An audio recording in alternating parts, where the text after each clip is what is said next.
Vasudevaya. Om Namo Bhagavate Vasudevaya. Om Namo Bhagavate Vasudevaya. Om Namo Bhagavate Vasudevaya. Om Namo Bhagavate Vasudevaya. Om Namo Bhagavate Vasudevaya.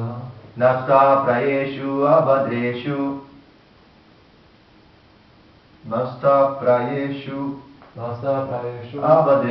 abhadreshu. Nityam Bhagavata Sevaya. Nityam Bhagavatam Sevaya. Bhagavati Uttama Shloke. Bhagavati Uttama Shloke. Bhaktir Bhavati Naishtiki. Bhaktir Bhavati Naishtiki. Naishtiki.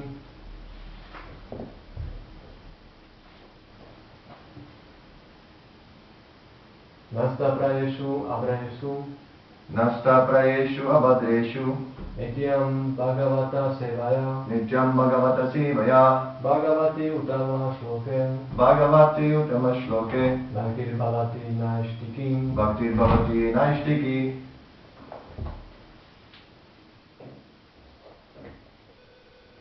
Nasta destroyed. Prayeshu almost to nil. Abhadreshu all that is inauspicious. Nityam regularly. Bhagavata Srimad Bhagavatam or the pure devotee. Sevaya by serving. Bhagavati unto the personality of Godhead.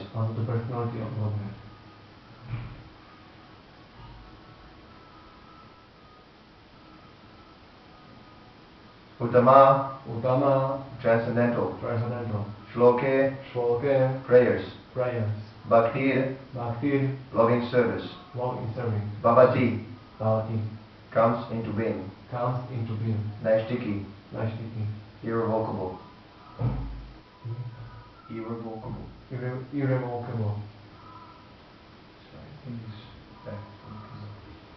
Okay.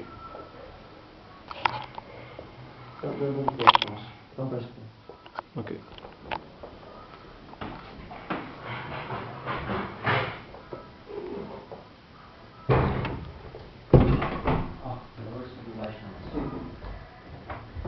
That's your problem?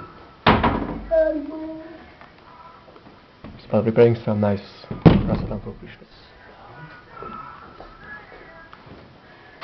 And some Hare Krishna dancing and some mundane Maya stuff. Commercial break.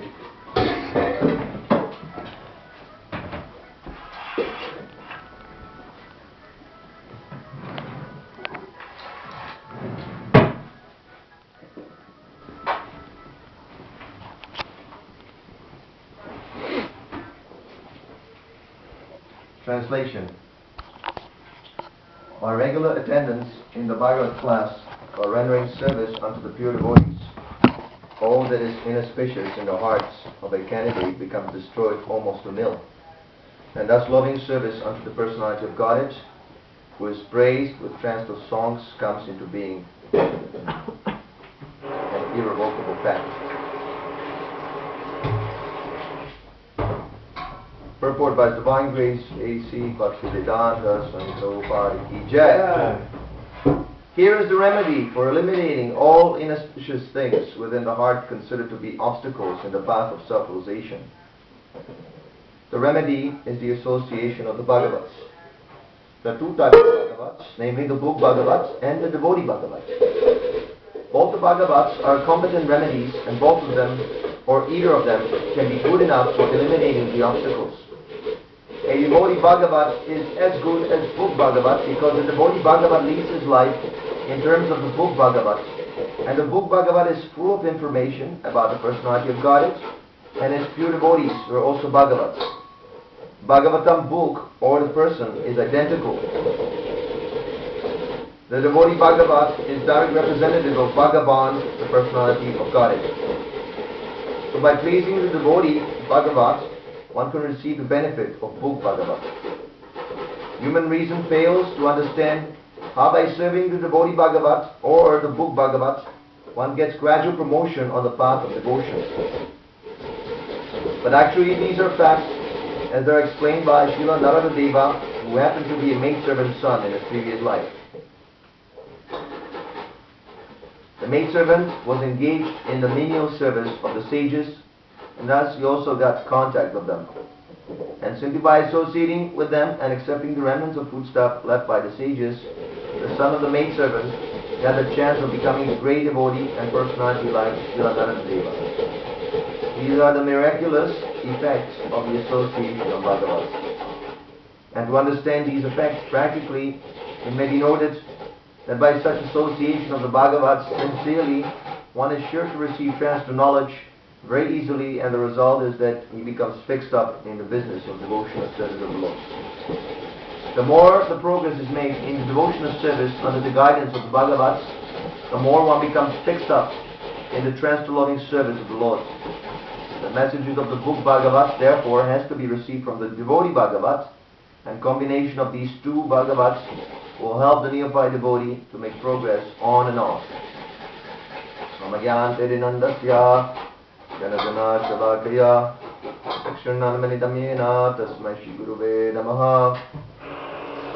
was born in the darkness of ignorance, and my spiritual master, His Divine Grace, A.C. Bhaktivedanta Swami Prabhupada, has opened my darkened eyes with the torchlight of knowledge. I offer my humble obeisances unto His lotus feet again and again. So, this is a very important shloka also. Yesterday we were discussing that the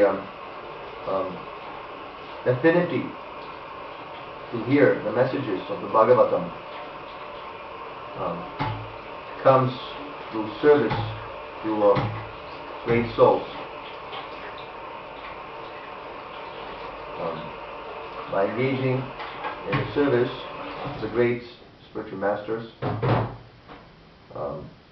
we gain the taste for hearing the messages of Krishna. So, now we have the Bhagavat book, that's like here, the Bhagavat book, and then we have the Bhagavat devotee. So, actually there is no difference between the two.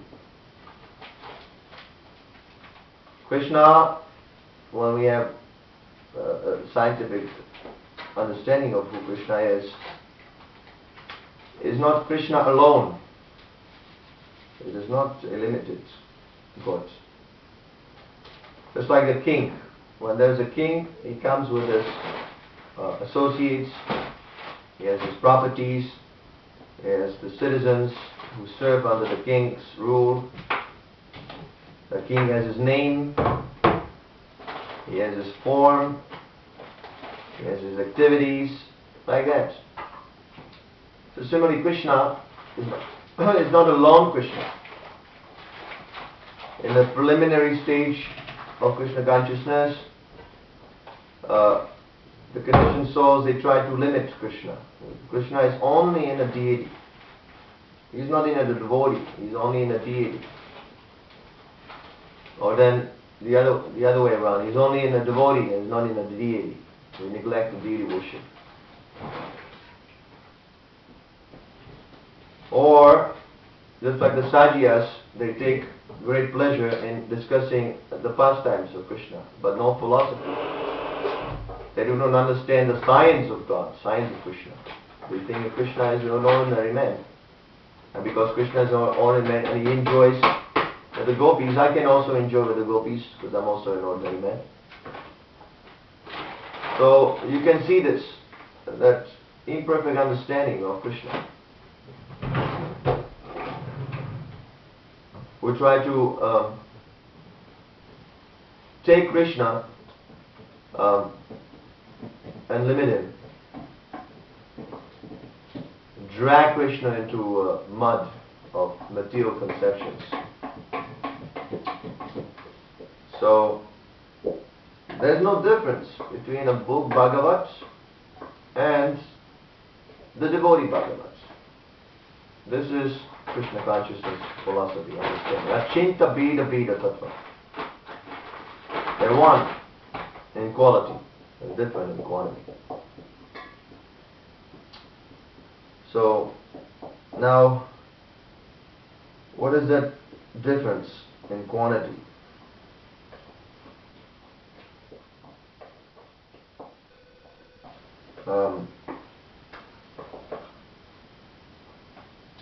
The book Bhagavatam is aparochya, is not tinged by any material defects, and it descends directly from Krishna. You see, Krishna is our original spiritual master. Actually, all the spiritual masters within the disciplic succession, they are the representatives of the original spiritual master, Lord Shri Krishna. The spiritual master does not manufacture knowledge. He's passing it down as it is, as he heard from his spiritual master. And ultimately, the original spiritual master is Krishna. And because Krishna is aparochya, if you repeat the message through the disciplic succession as it is, then you also become aparochya. You also become free from the four defects. You see, this is the understanding. Why the spiritual master is perfect? Because he repeats the message as it is. And the message is complete by itself, is perfect. The spiritual master might not be omniscient, just like Krishna. Right? The spiritual master is a jiva, just like us. He's also a jiva. He is not God. Although we should give him the respect of God, he is not God. He is the topmost servant of God. So, Jiva Tattva, as we know, Krishna explains in the Bhagavad Gita. Arjuna is asking Krishna, how is that you have explained the science of Krishna consciousness to the sun god Vivashvan, who appeared millions of years ago? You are not as old as he is. You appeared now along with me in this Dwapara Yuga, my Lord Krishna. How is it possible? So Krishna answers. He says, you have forgotten. I have spoken. Not that I have not spoken. I have spoken to sun gods. Don't confuse me. And you were also there in a different capacity, but you do not remember, Arjuna. You see, this is the difference. That the jiva, the minute soul, even he might be as elevated as Sri Arjuna, the personal associate of Krishna. He can become bewildered by Maya. Of course, there are two different types of Maya. There's the Yoga Maya and there's the Mahamaya. And there's a huge difference between the two. But the jiva is always under subjugation. He's never completely independent. That is only Krishna. Only Krishna is achyuta, infallible in all circumstances. The jiva is fallible. It is fallible. Just like a spark in a fire. Right? When it comes out of the fire, it becomes extinguished. So long it remains with the fire, it cannot be extinguished. So, the devotee, the pure associate of Krishna, he cannot fall down. So long he does not make the decision. But that independence he has. Otherwise, there will be no difference between him and Krishna, which is impersonalism. To say that the jiva and Krishna are not different, this is impersonalism. Right? Also an atheism, actually. Right? Because then there is no difference between me and God. And because there is no difference between me and God, there is no God. Because God means supreme. If God doesn't have His subordinates, then He's not really a God. Just like a father, if he has no children, he's not real father. Or a king has no citizen to rule over, he's not real king. So similarly, God, as I said before, is not God only. He's God along with His associate, His pastime, His name, and so on and so on. So this is we have to understand. We should not be fanatical. I simply chant, and that is everything I need.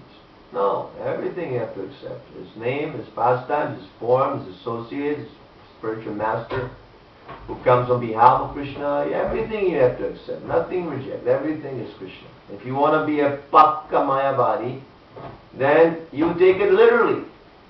Yeah, everything is God's. Everything is God. Yeah, then my kick on your face, that is also God. Take it. Why are you protesting? You see? The spiritual master, he comes and he says, you surrender. So you surrender, you accept that sort of God also. Why are you protesting? Why are you envious of the devotees? Or why you worship God in this way? That is none of your business. You are supposed to be mayavadi. You're supposed to accept everything.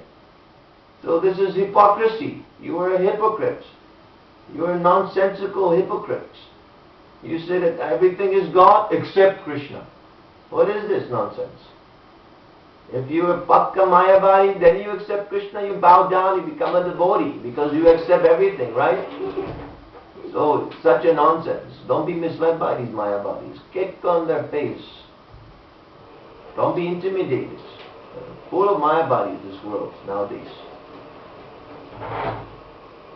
So, this is the difference. We should understand the difference. One of the qualifications of a Madhyamadikari, devotee, who becomes eligible to understand the Supreme Absolute Truth, right? When he comes to the second platform, he becomes eligible. It doesn't mean that he goes back home, back to Godhead. Just like some cheap Hajia type of mentality devotees are saying that you chant 16 rounds, you follow the 4 regulative principles, you go back home, back to it. It is not so easy. Yes, chant 16 rounds, follow the 4 regulative principles, and you will go back home, back to Godhead in due course of time. Right? So that is very bad to be cheap like that, because Prabhupada has written all these books to give us the process of how to eliminate all the impurities from the heart. Just like here it says, here is the remedy for eliminating all inauspicious things within the heart considered to be obstacles in the path of self-realization. So if I'm intelligent, then I'm going to take precaution. Oh, there might be an obstacle on my path. Let me take precaution. The spiritual master gives precaution.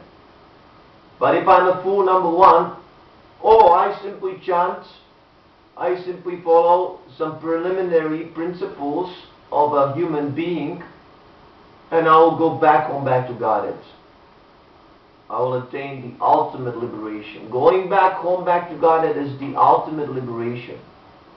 The Sayuja Mukti, the impersonalist achieved, that is not actually liberation.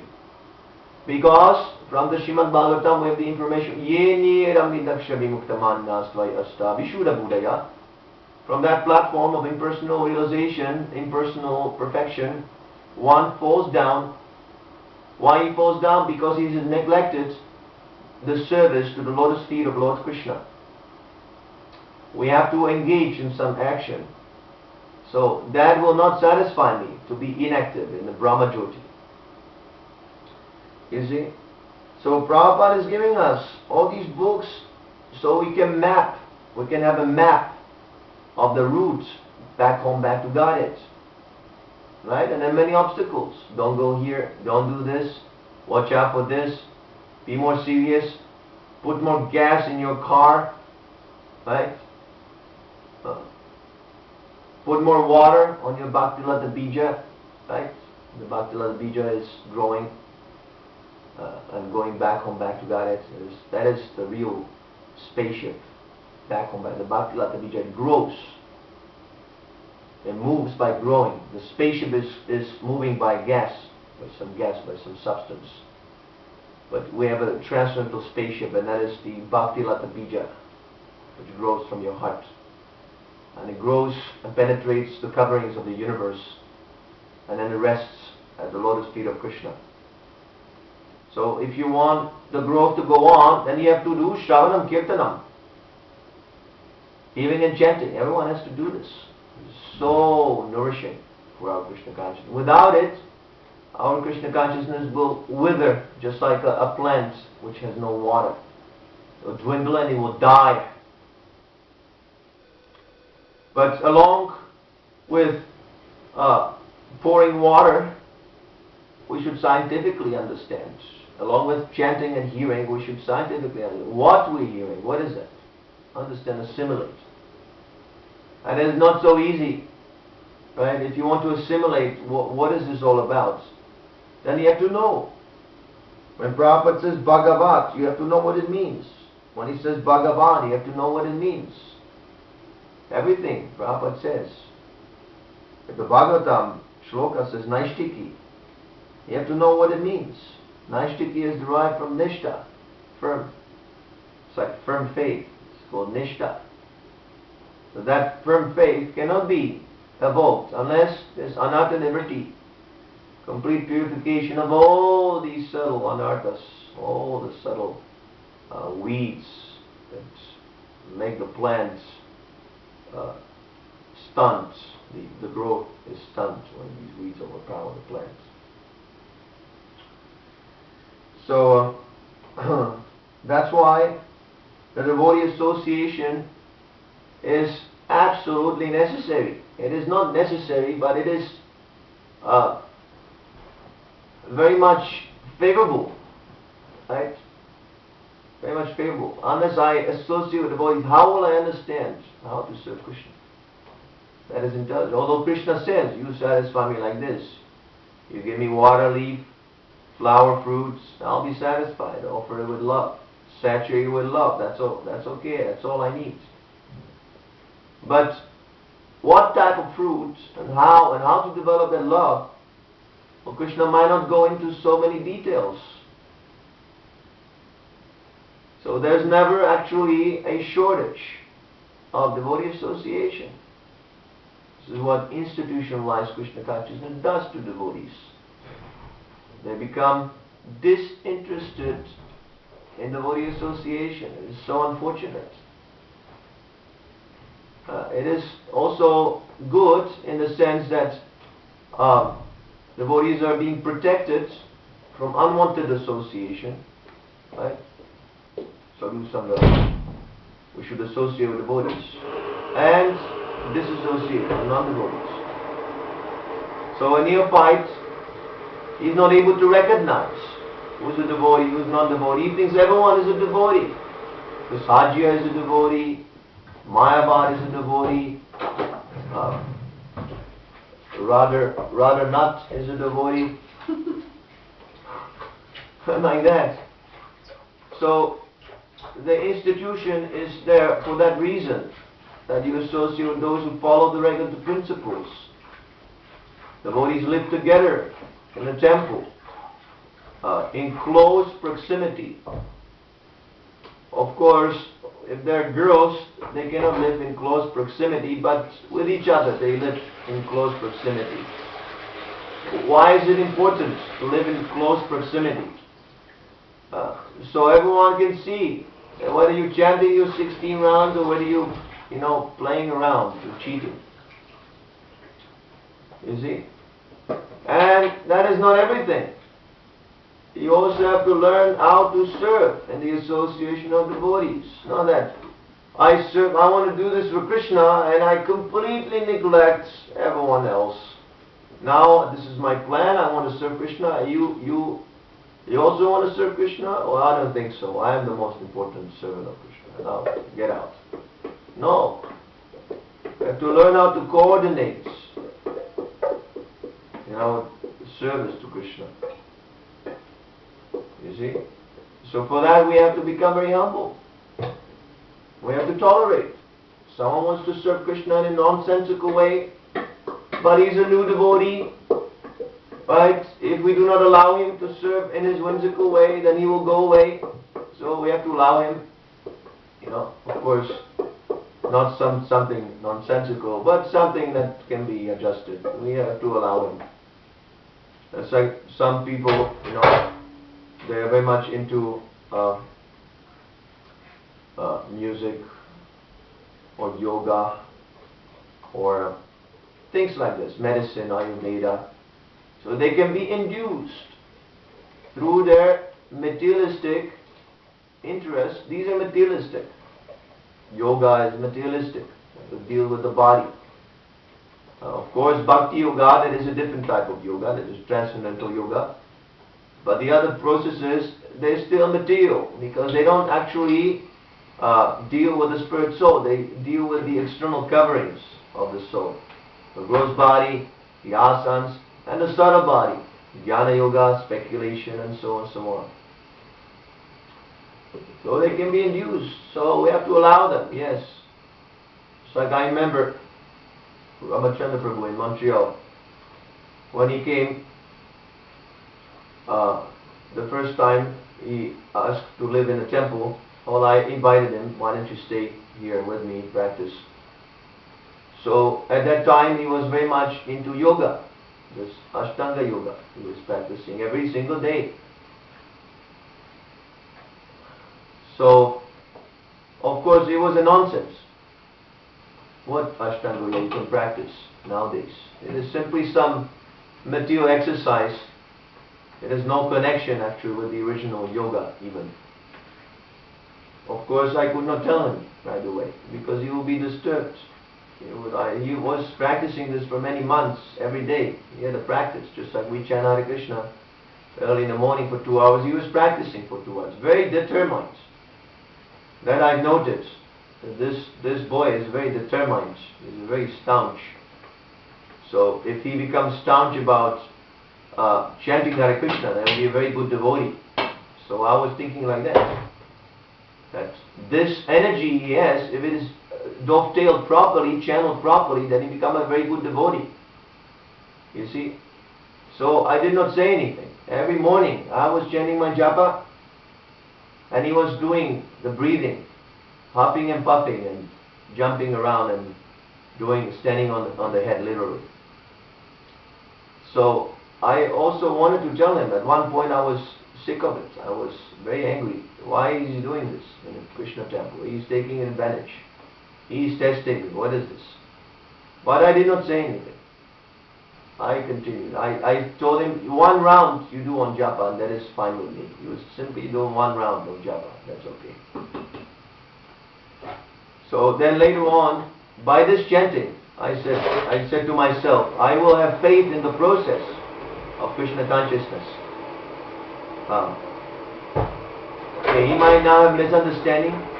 I cannot tell him because he will be disturbed. But because he's chanting some or other, this chanting will push away all the others, all the other nonsense. It will kick out. It will be kicked out. So that actually happened. I even did not say anything, and this Prabhuji, he automatically inquired, is this actually required, this yoga? Will you please tell me the truth? So I gave a hint, and he figured it out, and he gave it up. And he started chanting nicely, and then he became such a good devotee. Now he's very nicely preaching in Montreal. So sometimes we have to be tolerant. Always we have to be tolerant in devotee association. Especially with the new devotees. The new devotees are not actually devotees. They're just like the people outside. There are so many material desires and they want them to be fulfilled in the temple facility. So we have to do that. That's why the temple is there. The shelter is there. Not to the extent that they will covet. They will destroy them. Well, we have to give them a little assistance so they can continue chanting. If they do not chant, if they're not eager to understand Krishna, they should not be allowed to live in a jhana. But if they just have a little tiny eagerness, Srila Rupa Goswami says that you fan it. Rules and regulations after. Somehow or other make him Krishna conscious. If not through this way, then through this way. If he doesn't like prasadam, if he likes kirtan, you encourage him in kirtan.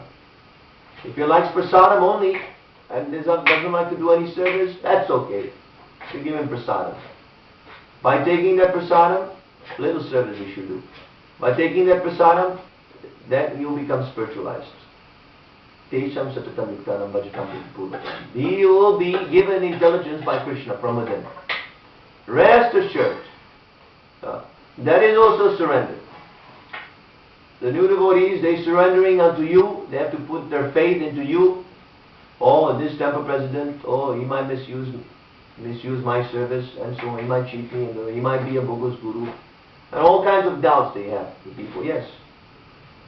So they must surrender. Not that they will question forever and ever. At one point they must surrender. Yes. This devotee is doing nicely, so far I can tell. So let me put my trust in him, and some or other. Let me also try to become advanced as he is. And vice versa, the temple president or the more advanced devotee who you take guidance from, he also has to put trust in you. Actually, he must put trust in the process of devotional service. And he must have firm faith that the process will adjust all the difficulties. So,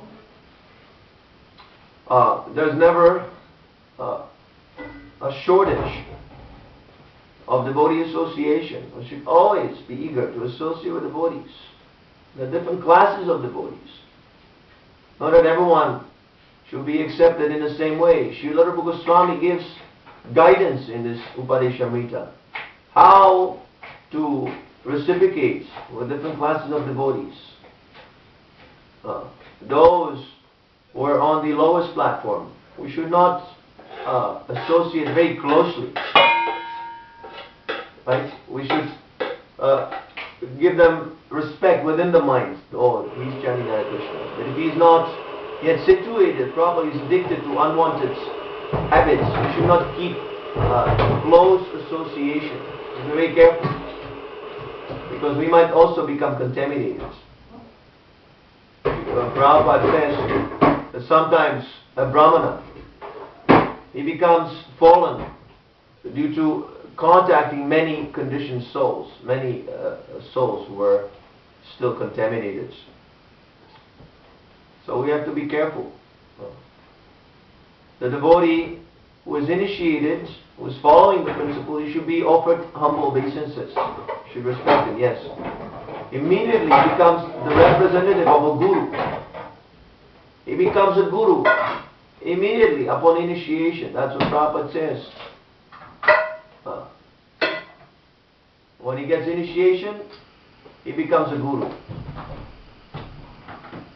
But that does not mean that he becomes equal to the spiritual master. No. He becomes the representative of the spiritual master. In that way he becomes a guru. Not that he becomes equal in learning and everything. Prabhupada actually says that the disciple can never equal in knowledge to the spiritual master. Just like Srila Prabhupada can never equal to Srila Bhaktisiddhanta Saraswati Thakur, and Srila Bhaktisiddhanta Saraswati Thakur cannot equal in knowledge to Srila Gorakishore Babaji, and so on it goes. This is called descending process of acquiring knowledge. It is not necessary to be equal in knowledge to the spiritual master. What is necessary is that you revive your Krishna consciousness and you engage in devotional service. That's why we acquire this knowledge from the spiritual master. It's a Divyam Jnana. Realized knowledge. It's awakened. You know, when it's awakened, then Krishna guides you from within. See, the spiritual master doesn't teach you anything foreign. He gives you the key how you can communicate with Krishna directly. That is why externally we need a physical appearance of the Guru. Physical appearance doesn't mean physically that he has to come in his transcendental form. That is a contradiction. The spiritual master's form is always transcendental. Just like Srila Prabhupada. Since his childhood, his body is transcendental. Since he was in a womb of his mother, his body is transcendental. You see, so it was never physical. Physical means material. Material means limited. Sometimes it might appear, sometimes it might not appear. Some other cause is there which interferes. See, that is the nature of matter. It's like our body. If I don't eat, then I will die. If I don't sleep, I will die. It's relative. But the spiritual master is not relative. He is already liberated on the transcendental platform. Tat Vigyanatam Sagurumeva Bigachit Samipanim Churotriam Brahma Nishtam. He is situated Nishtam, firmly. Here it says Naishtiki, irrevocable. Nishta means firm. So Brahma Nishta means firmly established in Brahman. Not one day Brahman, next day Shudra. Not whimsical like that. Firmly established. So physical doesn't mean this, that in a particular form he must appear. No, he can appear in any form he wants. There's no limitation for a pure devotee. He can do anything, just like the spirit soul. The spirit soul can go to any body. Right? If you qualify yourself, you can go to a demigod body. There's no limitation. If you have the qualification, you can take birth on higher planets as a demigod. And if you want to be an animal, if you want to commit sinful activities, then you go to the animal body. There is no restriction for the soul. Right? Nowadays, they try to make, they make actually transgender. They operate, right? They make a man into a woman into a man. But their technology has not yet arrived to the point that they could make a man an animal. Right? Trans-animal, trans-species. That, I operate myself and I become a dog. Woof, woof, woof, and I walk out of the office. Right? That is not possible. Or even if you make that possible, you make yourself into a dog through the modern science, you could hardly make yourself a demigod. Right? Because the demigods, their body are different substance. So again, the sun planet, the body is made of fire. So that will be very difficult to make a body out of fire. Right? But for the spirit soul, there is no restriction. He can go to a demigod body, he can go to the animal body, he can become a small bacteria if he wants. You see, so similarly for the spiritual master, who is the master of spirituality, he can appear in any way. He can appear physically, everything is physically. This book is also physical. So he appears in front of you. That's the meaning of it. That you have to have some confirmation from the outside. Right? So I might not understand my connection with the super soul right now. I might be misguided by my false ego that yes, or this is what I should do, this is what my heart is telling me. So many times we'll become disappointed because of sentiment. This is sentimental, right? That's why we have to have some external reference, some authority. This is what it means. The Guru comes in a physical form. But ultimately, the purpose of that physical form is to awaken in you that connection with the super soul. If that is not going on, then we have not taken any initiation. Because initiation means enlightening the spirit soul with divyam gyan, realized knowledge. What is realization? You have assimilated within the knowledge.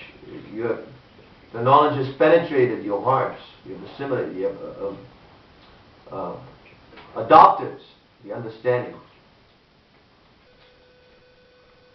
You see? So that's what it means.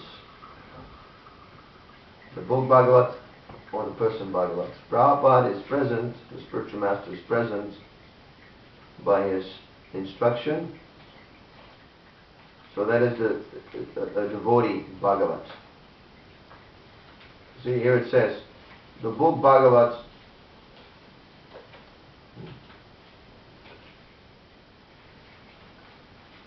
is full of information about the personality of Godhead and his pure devotees who are also Bhagavats. So Prabhupada's books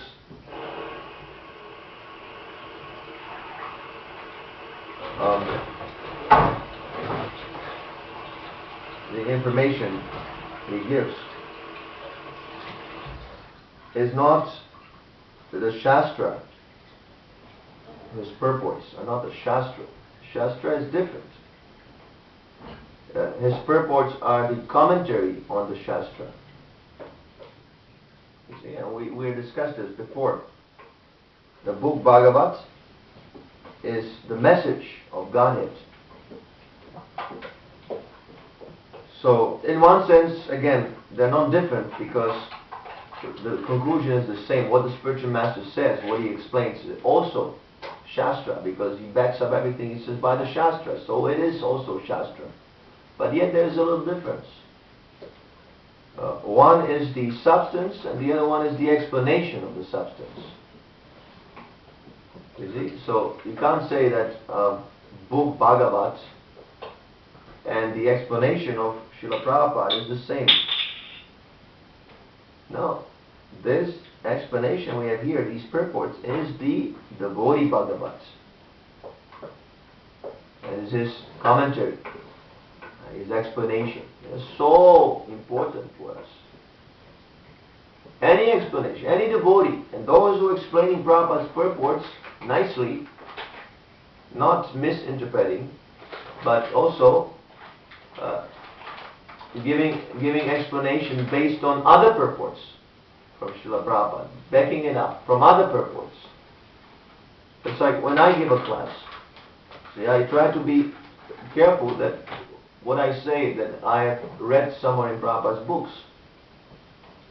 You know, you can also ask, you can, if you don't, some suspicion that I might be speculating, you can ask and we can discuss, you know, and if you prove that it is a speculation, that it is good, I will learn from you, see. So, those who are also explaining Prabhupada's purpose, that association we should also hanker for. That will help us to understand Prabhupada's purpose. See, just like Krishna's message is there, it is perfect. Bhagavad Gita is perfect. There is nothing more to be added. Yet, it becomes more perfect when it is discussed by Sarfala's acharyas. And similarly, Prabhupada's purports, they become more relishable when we hear from devotees who are following his instructions and they have their own realizations. And you also, you should have your own realizations. You should make sure that you have realizations of these purports. Realization doesn't mean that I concoct something, some Hitler nonsense, and I push it in the name of Prabhupada, push it on Prabhupada, push it in his mouth. No. Realization means that Prabhupada says something here, Prabhupada says something in some other instance, and you understand the connection. You understand what Prabhupada says here, you understand what Prabhupada says there, and you understand the connection. That is realization. Not that you bring something foreign and you mix it up. No mixing. No mixing. Everything as it is. I guess. So, any questions? Do you have any questions? Yes? Yes? You were saying that the successor Acharya or Guru cannot have the knowledge of his predecessor. That he cannot ever equal. Yes, that's what Prabhupada says, not me. Okay. It's in the Bhagavatam. I can show you the reference. It is not that I say this. This is what Srila Prabhupada says. So what is the implication? Does it mean that the knowledge is kind of decreasing, or what one may ask like this? So the knowledge is being reduced, or how we understand this? Yes. So reduced or not reduced, the knowledge is transcendental. So if you know the Shri's Upanishad, the invocation mantra, then you can understand it. There's no diminution to transcendental knowledge. But this statement is given because we're very much eager to disobey the spiritual master and become envious and become so-called equal. So from that point of view, that instruction is given that don't ever think you can equal your spiritual master. You see? There's one instance, there's one conversation where Prabhupada says that even one becomes equal or more, he should keep it for himself and not try to advertise this. Yes. When he was complaining that now he became more than Guru. Yes. So he said that may happen. You may actually overpass your Guru, but you should not think like that, and you should not advertise. Then you immediately finished. Yes. There's also this Malhotra, Mr. Malhotra, that conversation. Prabhupada says that my disciples, they might be more expert than me, but still he's going to keep worshipping his spiritual master. That is real knowledge. I receive it from my master, that's why he's always superior. Because without him, I wouldn't have the knowledge. From that point of view, he's always superior. If it was not for him, I wouldn't have it. So he's everything. My spiritual master is everything for me. And if I cut that branch, I'm sitting on a branch and I'm cutting it at the same time, is that very good intelligence? No. You cannot. Then you cut your own. As I say, you're passing stool into your own mouth. If you try to blaspheme your spiritual master, or disobey your spiritual master, or if you try to attack your spiritual master, then it is as good as suicide. Alright? Grantaraj Srimad Bhagavatam ki jai, Srila Prabhupada ki jai, Nitai Gaura Premanandi, Hari Hari Hari Bol.